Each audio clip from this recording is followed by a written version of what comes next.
Hey everybody, I'm Nicole. I'm Lindsay. And I'm Sarah, and together we're the co-founders of Whale Tales, a living library of cetacean stories. Today we are talking to some very special guests. So sit back and enjoy as we dive right in.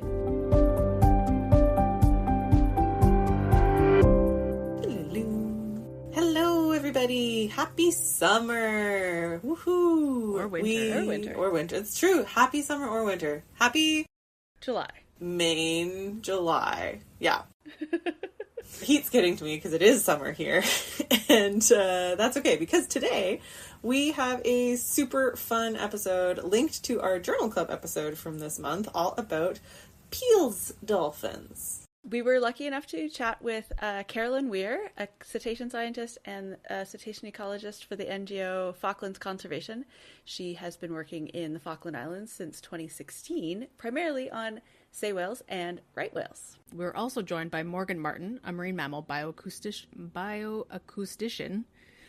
Morgan's PhD research was based on wild heaviside dolphins and dusky dolphin abundance estimates and their underwater acoustic signals. Ooh, is that important? I wonder. Because they joined us to talk about Peale's dolphins in the Falklands and their paper, Peale's Dolphins, I know how to say this, just give me a sec. Lagonorhynchus australis, right? Or australis? No, it's australis. Lagonorhynchus. Australis. Lagonorhynchus australis. Lagonorhynchus australis. Lagonorhynchus australis. Lagonorhynchus australis. There you go. Anyway, their paper about the Peale's dolphins are acoustic mergers between dolphins and porpoises. Woo! So let's dive in.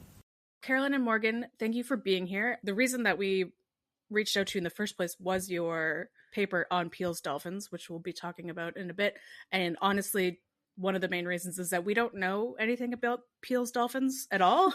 And we're super excited to learn about your paper and the findings that you found, but also just about Peale's dolphins in general. So do you want to start out with a bit about your paper and what it was and what it found and how you guys went about doing it? Sure, absolutely. Thank you for having us. And I'm Morgan Martin, and I will give a rundown about our paper and the results that we found. And then Carolyn is going to give an update about Peale's dolphins in general. Great. And give some fun facts about them. They're great animals to work with and absolutely beautiful on the water. So sure, just a bit of a background about Peale's. They belong to the Lagonorhynchus genus, which currently contains 6 different dolphin species. 3 of these dolphin species live in the southern hemisphere, including Peale's, and the other 3 species are found in the northern hemisphere.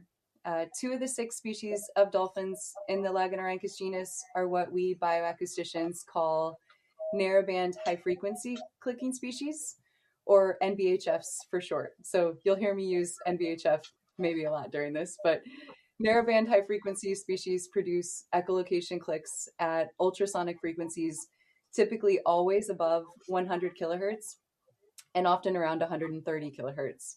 And just for comparison, this is approximately 6 times higher than humans can hear. So at our very best hearing is when we're children. Children can hear at their very best up to 20 kilohertz. So these dolphins click at 130 kilohertz. So you can imagine that they're way up there in the frequency ultrasonic spectrum. So very cool. There's 14 species of cetaceans that are considered to be narrowband high-frequency clicking species, including Peale's and also hourglass dolphins, which are in the Lagonorhynchus genus.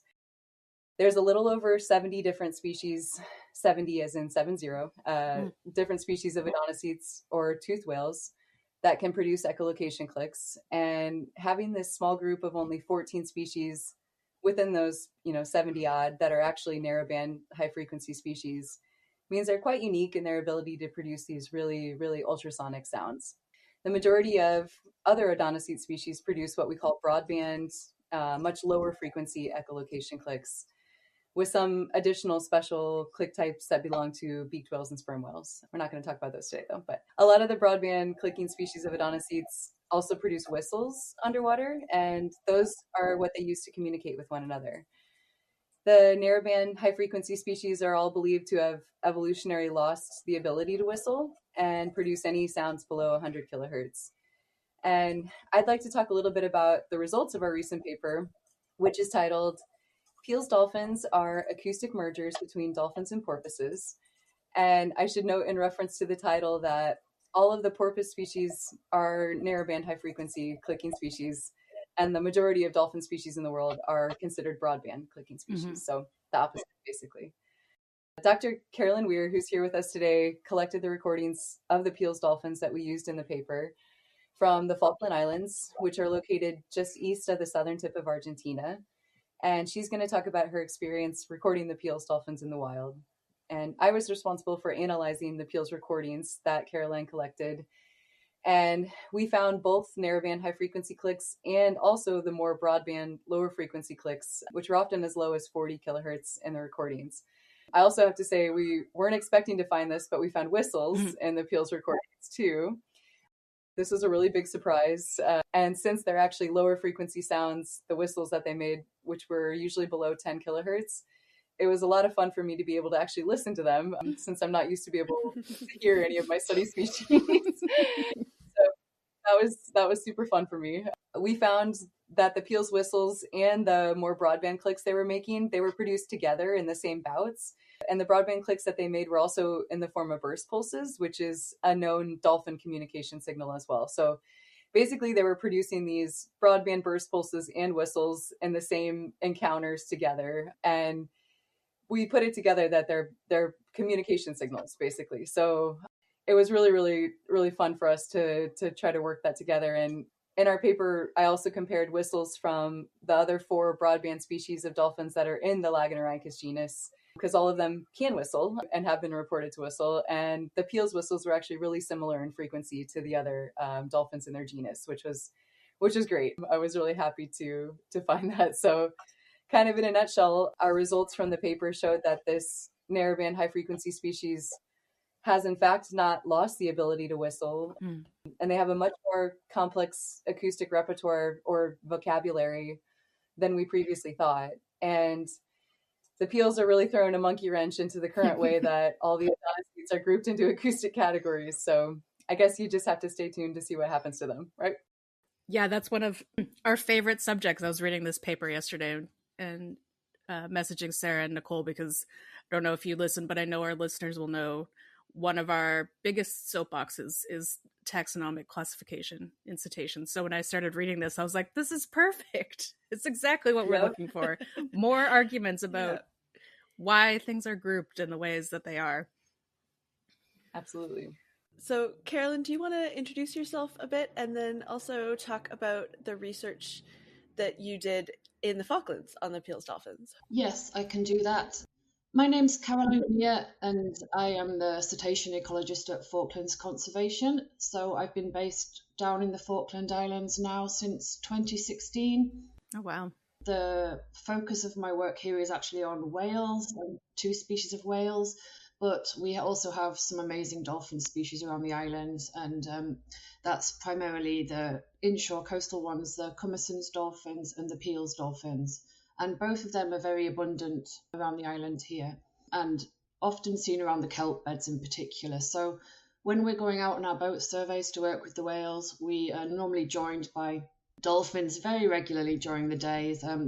Both species are really super boat friendly, and they never fail to respond when we go through on the boat. So I've been collecting data on those as well, just photo identification data, and then started doing some acoustic bits and bobs with Morgan. Early on, we were using a GoPro deployed off the side of the boat just to collect some behavioural information on the dolphins, and I heard some very strange noises through the GoPro, which certainly were broader band in nature. They were burst pulse sounds that were clearly audible, so I had my suspicions that they weren't just producing these narrow band high frequency clicks, but were capable of doing a bit more. And Morgan reached out about potentially collaborating on getting some recordings of the Peale's dolphins around the islands. So that's how the work came about in the first place. So we would go out and do a day with the whales, and on the way back we would stop with there's a couple of hot spots for Peale's dolphins where we see them all the time. So we would stop there and take the chance to deploy the hydrophone. It's just a a little dipping hydrophone off the side of the boat, switch the engines off and the echo sounder off, and see what we would record. And because the Peale's dolphins, they're so interactive with the boat that we don't even have to be moving for them to be interested. Sometimes we stop and switch the engines off and they'll just continuously swim around, rolling on their sides, having a good look up at the hull and, yeah, curious, I think, about what's going on. So it was a perfect opportunity, really, while they were interacting with each other and interacting with the boat, to record some of these different sounds that they might make. Some of the more interesting sounds in addition to the normal echolocation, high frequency clicks that had already been documented for them. Can you tell us a little bit more about Peales? Like Morgan said, of course, they're in the Lagryngus genus. And what, like, are they small groups, big groups? What do they primarily eat? Any exciting dolphiny behaviors or anything like that? Sure. The Peale's dolphins, to start with, they have quite a restricted geographic range. So they're found around the south tip of South America, so in Chile and Argentina and here in the Falklands. And they're a shelf species, they're a nearshore species for the most part. So you find them in fairly shallow water, and that includes right by the coast, pretty much in the kelp beds, all the way out to a bit further offshore, but not deeper than 200 meters for the most part. And they tend to be in small groups, so anything from 3 to 15 animals is really typical. And what we tend to find is that you'll get a lot of small groups of dolphins in the same area. So once you start going through on a boat, you start sucking them into the bow. Everyone comes over for a bow ride. So although they're in small little subgroups, you kind of get the impression all the time that they're part of a bigger aggregation that's going on in an area. And here in the Falklands, they're very numerous, very abundant, and we see them every survey without fail, and sometimes a lot of them.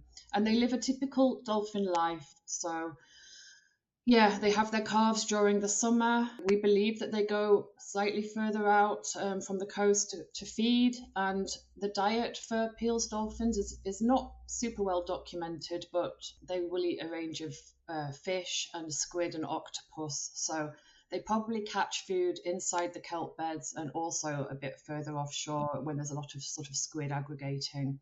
And then at least here in the Falklands, they come back inshore during the day, and it's almost like they have a lot of time on their hands and they live quite a charmed life here. There aren't really that many impacts. The environment is very pristine here still compared to a lot of places. So they really generally give the impression that they've got, plenty of time to kill, and they will show an interest in anything that's going on. So that doesn't matter if it's a diving operation with divers in the water or a boat coming through or anything at all.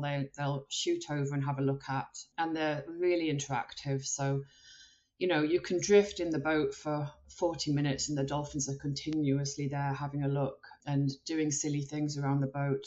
They like to bow ride. They like to do, like a lot of the Lagryngus, they do kind of quite heavy jumps, falling back onto their sides and backs rather than the beautiful, nice high arcs like bottlenose dolphins. And one of their favorite things here is upside down tail slapping. And they love to do that right in front of the boat. They love to turn upside down and just repeatedly tail slap.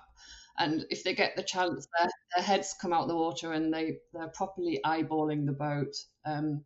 They just seem very, very cheery and very interactive and curious dolphins as a species. We also see them doing a lot of interactions with other species that we have here. So I've had them bow riding the sei whales and the right whales that I work with. And sometimes they're in mixed species groups with Commerson's dolphins. And we have one dusky dolphin in the Falklands that lives with the Peales.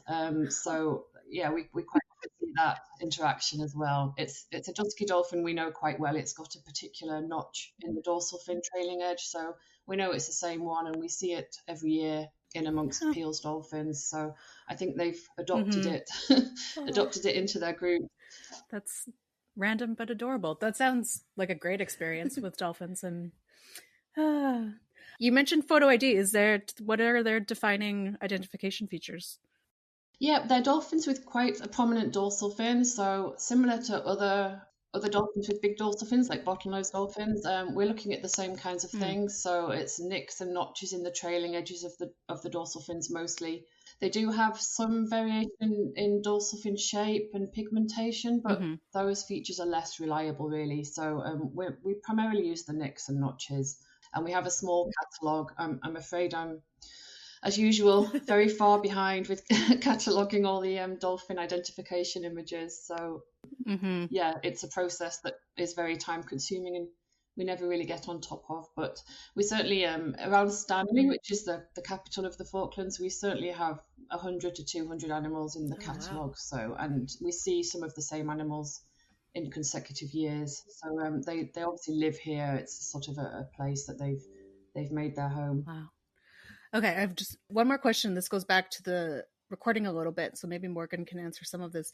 You're saying because they're very curious and they live a charmed life. So do they have any natural predators in your area or in general? Like, you said Falkland Islands and Argentina. And then I know because in the paper you were discussing the high frequency for hiding from predators for some animals. So like any kind of links or thoughts about their acoustic variability with their predation with their predators around? Does that question make sense? Kind of in my head. Yeah, absolutely, it does. So Caroline could weigh in on killer whale presence around the Falklands, but definitely around southern Argentina, there are transient orcas, which are the marine mammal eating killer whales. And so there is this selective predation pressure from transients as they come in.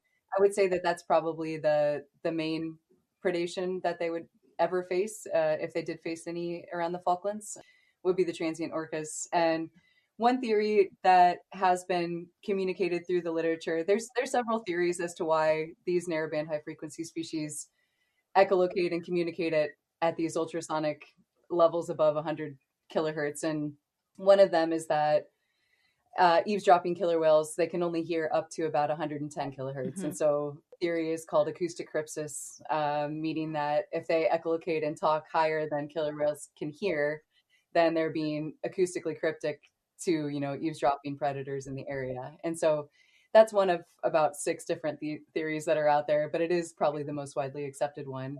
So yeah, I hope that answers your question. Yeah, that's great. I had one question.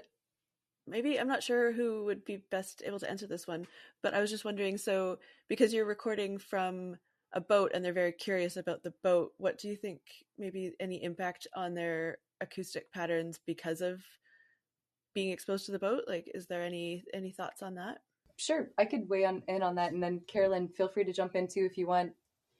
We drop the hydrophone a few meters below the water over the side of the boat and then turn the engines off and the echo sounder just so that there's no noise pollution coming in on the recordings from the boat itself. But regarding their behavior, you have to catch them in order to catch them producing these more broadband clicks and the whistles. You have to catch them when they're socializing. So a lot of times they'll come up and inspect the boat and then they'll kind of just move on again. But other times they'll actually stay and hang around and they kind of get tickled and they'll start playing with each other and playing with that. And that's when you actually really capture this wider variety of their vocabulary. And the previous study that was done on peals, which was also in the Falkland Islands by Lena Kuhn from Denmark, she measured their irregular echolocation clicks and is who described them to be narrowband high frequency species. And we realized that she had just not recorded them when they were socializing. And so she only captured their narrowband high frequency clicks. And so it's been fun to be able to go back and actually get these really rare recordings of them when they're being social and be able to see all the different sounds that they make on top of their regular clicks. Yeah. Oh, that's interesting. Okay. Amazing. Caroline, do you have anything to add to that, or I guess the predation question as well? Yes, I was just going to add that I think in this context, the boat was actually a good thing. We often hear a lot as cetacean biologists that boats have negative impacts on them. They create noise that mask their signals and they can cause disturbance, etc. But I think because in the Falklands we have so little in the way of boats that actually the dolphins view them as a total novelty and something that they're super excited about whenever there's a boat. They just can't control themselves almost in their eagerness to get there. So I think that in the context of recording communication signals and a variety of different sounds that they might make, the boat was actually really useful as a platform, and probably we might not have got so many noises if we'd been trying to do this with a static device or something similar. Cool. Because not only are they curious about the boat, but they approach the boat in their groups and they interact with each other while they're interacting with the boat. And I mean, they're so interested even when we're not moving that the Falklands actually is a perfect place for making these kinds of recordings, because we can just drift and the dolphins will keep coming back. And with their friends or family or whoever is in the group, they're constantly making noises amongst themselves as well as directing signals towards the hydrophone. So yeah, the boat was actually probably a good thing to have in this situation. Yeah, no, that totally makes sense. And going back to the predation question, we do have killer whales here in the Falklands. They're particularly common in the south of the islands. There's one place there where there's a lot of elephant seal pupping and sea lion pupping. So they hang out there. The same pods are there every year trying to capture those. But so we know that they're mammal eating. And I guess until recently, we've assumed that they were pinniped specialists. But in the last few years, we've had a lot of whale strandings. Some of those have been killer whale predations as well. I'm talking about the sei whales here that we have. So I think the killer whales, some of the pods we have around the Falklands are diverse in the prey species that they're targeting. And for sure, small coastal dolphins are going to be on the menu. And while we haven't actually got documented evidence of attacks on dolphins, some people, landowners, farmers around the islands have reported that anecdotally. So I'm pretty sure the Peale's dolphins here, it might be one reason why they come into the kelp beds during the day, perhaps. I mean, that's just a theory. I've got no evidence for it other than it making sense that they would come inshore and perhaps hang around the kelp beds to lower that threat of killer whale predation. And earlier this year, we had actually a live stranding of 2 sei whales that the killer whales had driven into a fjord in the south of the islands. So it's something that's happening increasingly. I think as our whale populations are increasing, that we're seeing more of these killer whale interactions and having more evidence of them. So I'm sure the Peale's dolphins certainly would view killer whales as a threat. And likely large sharks would also be a threat for Peale's dolphins. And we don't have so many of those here in the Falklands, but probably further north, I would think in Argentina and Chile, that would also be a potential predator for the Peales. Yeah. Interesting. So many things to learn. Okay, I just had one more question before we move on to our other segments. And this is, in the paper, you did the recordings primarily between March and September 2020. So what was that like, doing that at that time? Did you notice that were there less boats? I know obviously we had less boats and acoustic interactions with boats being shut down during the lockdown. So what was it like for you guys? What was it like for the boats? Can you have any experiences to share about that? Yes. So the first thing to say is that the Falkland Islands, they're a pretty remote area, and we actually, I mean, a lot of the history here is in farming. It's sheep farming. So it's kind of a funny place because it's perhaps the only island archipelago anywhere in the world where sort of the maritime history is not that well developed. I mean, there's not that much shipping in the islands, and what we do have is that kind of most things, whether it's furniture or food or whatever, comes in by ship. But it's only once a month that we get that from the UK, a kind of smallish container vessel. And around the islands themselves, there's only really one area where there's, well, 2 areas of harbours with more ships in. But when I say more ships, I mean probably the number of ships we have in a week here is like a whole year in a busy port somewhere else. It's really very little, and there's also very little in the way of recreational craft. So it goes back to what I'm saying about the dolphins find all this such a novelty when they encounter a boat. So during COVID, I wouldn't say that there was a big decrease here. There was fewer expedition vessels, but because we recorded these from March through September, it was outside of the main cruise ship time anyway. Most of those vessels are here in summer. So yeah, we and the ships that did come were the ones that have to come anyway because they're bringing supplies. So that didn't change. and the fishing didn't really change. So Mm-hmm. I would say this is one part of the world where the COVID lockdown probably didn't have that great an impact on the amount of vessel traffic coming and going, because it's not very high anyway. Right. That reminds me of the story of a guy who lived in the woods, like a solitary cabin, and came in. He only comes in every 2 weeks, and he came in like 2 weeks into the lockdown and was like, "What in the world is happening?" So, not everybody had the same experience, but we all went through it. So, okay. Even the dolphins. Before we continue with the rest of the episode, we want to take a moment to tell you about how you can support our podcast and everything we do at Whale Tales. You can join us by becoming a patron at patreon.com/whaletails. For $1 a month, you can join at the porpoise level, $5 a month at the dolphin level, or $10 a month at the whale level.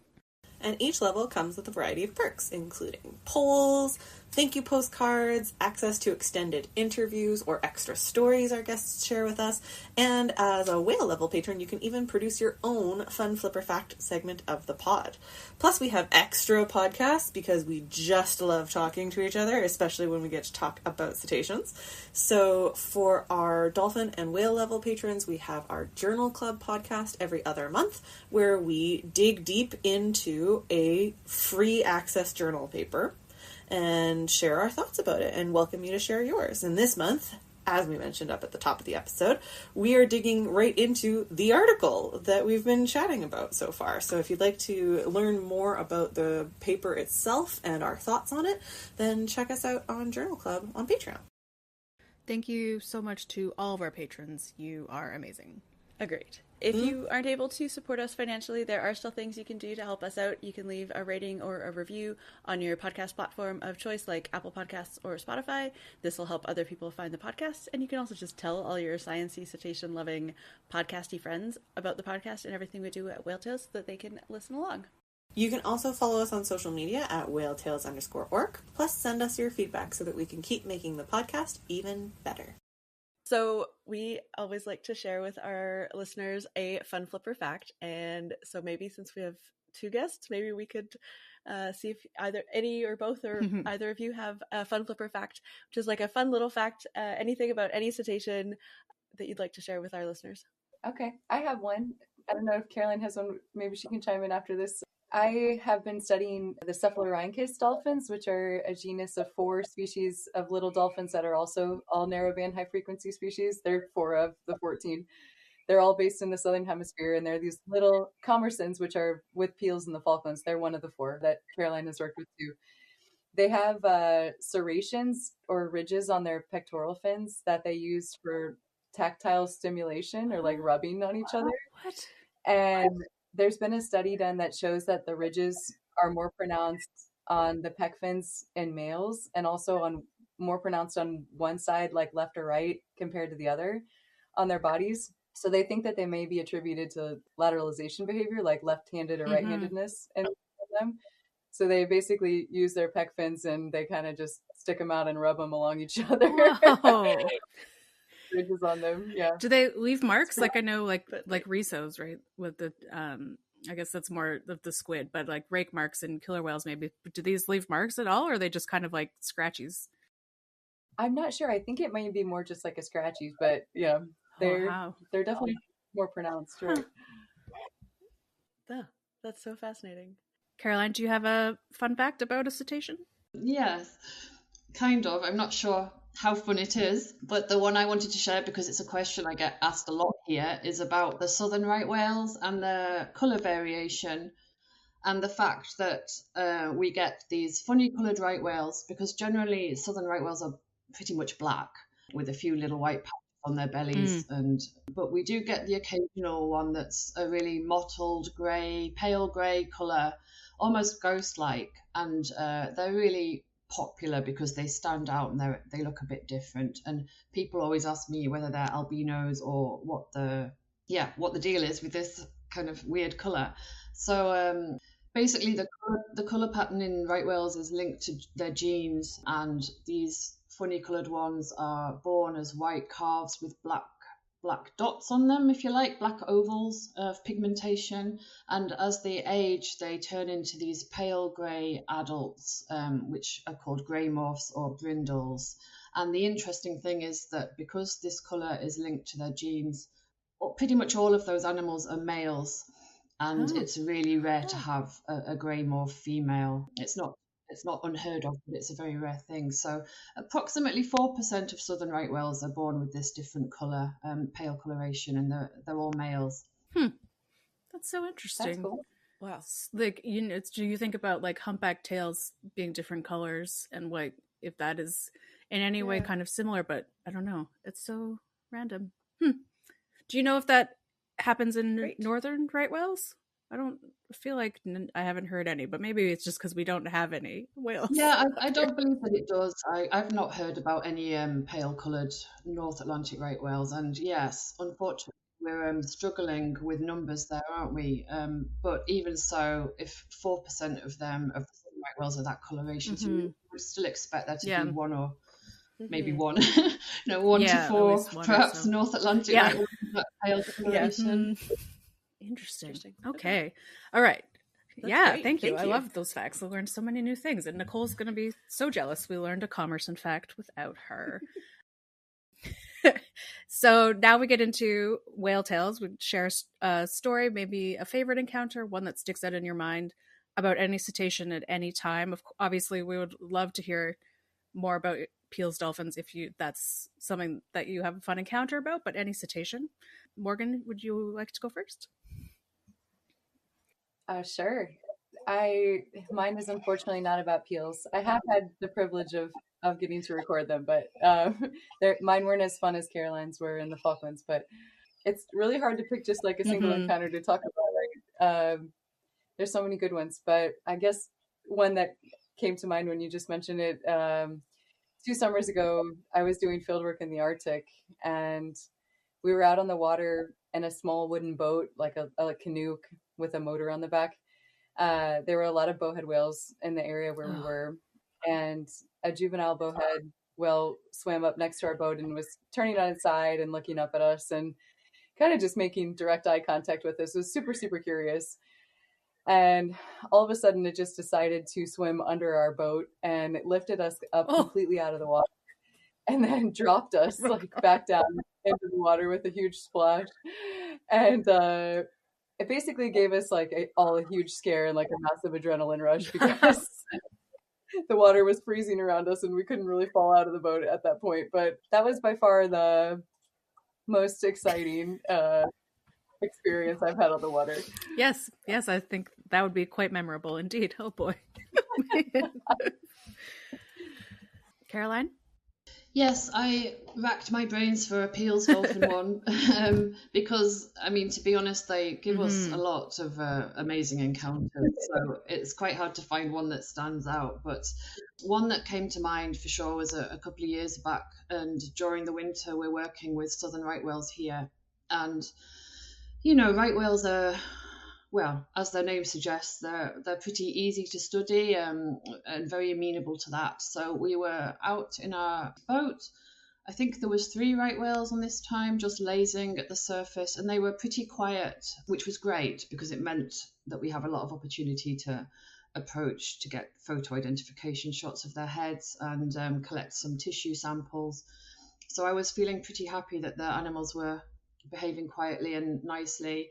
And then, of course, a pod of Peale's dolphins arrived, and immediately the right whales became super agitated and animated, and the Peale's dolphins were swimming round and round and round them and the boat, and then doing ridiculous jumps. And then we had, as usual, the upside down tail slapping, which they decided to do in front of the boat and right in the face of the right whales. They were also sort of, it was really undignified. And the right whales were really not impressed. And that was the end of data collection for the right whales, because after that they were so agitated and playing around with the Peale's dolphins. So it wasn't great for data collection, but it was really nice to look at that interaction, and it did leave us all with a big smile on our faces. Oh, that's so good. That I feel like that's like a Disney movie kind of thing, like grumpy right whales and little Peale's dolphins jumping all over. That's amazing. In many ways, they are like real life Disney characters because their coloration pattern and they have this dark face. Peale's dolphins, it's one of their characteristic features that their face and their chin is sort of a dusky black in coloration, and it just means that when they're doing naughty things and curious things, you can kind of see the whites around their eyeballs really vividly because it stands out against the black. So they're always they always give that impression of being just popped out from a Disney movie. That's so fun. Falling in love with these dolphins. Yeah. Okay. Before we wrap up, we always like to leave our listeners with a small call to action that they can do in their lives to help support the oceans and the whales and dolphins that live there. So do you have any small or big actions that our listeners could take to support Peale's dolphins or the work that you're doing to support dolphins? Go ahead, Caroline. Yes, the Peale's dolphins are quite lucky in where they live. There's not that many major threats that have been documented, at least not having a population level impact. But certainly in the past, there's been some captures of Peale's dolphins, deliberate harpoon captures for crab potting in Chile and Tierra del Fuego, and also entanglements in gillnet fisheries, which is a problem common to a lot of small cetaceans, as you probably know. Those threats don't really exist here in the Falklands because we don't have either of those fisheries. Like I said earlier, they do live a charmed life here. But I think in general, for small cetaceans throughout their ranges, these issues with fisheries entanglements in static nets like gillnets are always a problem for species throughout their ranges. So that's definitely something that affects Peale's dolphins in other parts of their range. And just a couple of weeks ago, we had our first documented entanglement in fishing gear of a southern right whale here in the Falklands as well. And unfortunately, it was tangled up in a gill net and some ropes, and it was dead. It stranded dead. But again, we don't have those gill net fisheries in the Falklands, so it's probably picked up that netting along mainland South America somewhere and been carrying that around for months. And the injuries were really not very nice. So I think the call to action and the take-home message here is just try and source seafood responsibly and pick species that have been captured sustainably because it will help cetaceans as well as helping those fish stocks. Yeah, for sure. That's a great one. Thank you. Morgan? Yeah, absolutely, Caroline. That was perfect. And I think in talking about the right whale entanglement issue, and also we touched on the North Atlantic right whale. So, the two greatest threats to cetaceans and the large baleen whales in particular are entanglements in fishing gear and other marine debris, and then also getting hit by boats, which we call ship strikes. So I think for the listeners, helping to promote awareness of both of these threats, so like the entanglement and the ship strikes to ocean users is a big help. And in the water, people have the ability to drive at slower speeds and have somebody keeping a lookout for whales to help prevent collisions with them. And they can also help by removing any floating debris that they encounter on the water to aid in reducing the risk of a marine mammal eventually becoming entangled by it. But I absolutely echo what Caroline said about trying to source your seafood sustainably, which helps prevent entanglements in the long run as well in a big, big way. So I love that. That's a great addition, Caroline. Yeah, that's so great. All right. I think that brings us to the end. If you guys have anything else to say, we'll leave your contact information in our show notes as well as a link to the paper. Anything else you'd like to add before we sign off? I just want to say thank you so much for having us, and it's been a real pleasure. Yeah, this was really great. I'm so excited that we got to talk to you guys and learn more about these tiny dolphins. Yes, thank you. Absolutely. Caroline, hopefully I'll see you soon. Yes, I hope so, yes. We still need to get out for those hourglass dolphins, don't we? Yes, we do. We're going after another narrowband high-frequency species. Yeah, I've read that in the paper. 5 minutes of acoustic research has been done. That's it. Yeah, they're notoriously difficult to get to because they live in the Drake Passage, which is the worst. Argentina and Antarctica. Yeah, we've heard many things about Drake Passage, yeah. Yes. Not somewhere you want to have your boat engine off, really, also. Exactly. So we've got to work out the logistics on that one. Can't wait to hear about that. We would love to hear your thoughts on this episode or any episode, so please visit our website whale-tales.org and find links to all of our social media handles so that you can drop us a line. You can find Morgan on Instagram at dolphin_doc, and you can find Carolyn on Facebook at the Falkland Islands Whale Project. You can also head to our site to subscribe to our podcast, learn about supporting us and becoming a patron, and check out over 1,400 whale, dolphin, and porpoise stories. That's whale-tales.org, tales like the stories, not tales like the animal. And if you've seen a cetacean, we would love to add your stories to our library. Click the share link on our website, or you can contact us on social media, whaletales_org, or you can email us a voice memo and tell us all about your incredible cetacean encounter. Finally, we want to acknowledge that we recorded today's episode on the unceded territories of the Coast Salish peoples and the Musqueam, Squamish, and Tsleil-Waututh nations, as well as the homelands of the Tsawwassen First Nation. And Morgan joined us from Kickapoo, Shawnee, Piankashaws, Peora, and Wheeze nations. Thanks everyone so much, and have a whaley great day.